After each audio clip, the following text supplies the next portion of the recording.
Также сегодня в Якутске с рабочим визитом прибыл профессор медицины Университета Женевы, директор онкологического центра, глава департамента радиоонкологии клиники Женальер, доктор медицинских наук Жак Бернье.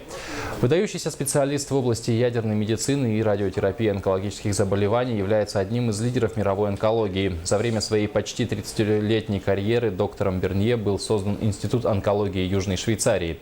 Он активно вовлечен в трансляционные и клинические исследования онкологических заболеваний молочной железы, головы, шеи. Сегодня профессор провел консультацию пациентов и мастер-класс в Якутском республиканском онкологическом диспансере. Продолжительность жизни населения стала, во-первых, больше. Вероятность появления любых заболеваний, в том числе онкологии. И второй наиболее важный аспект – это, конечно, неправильная диета.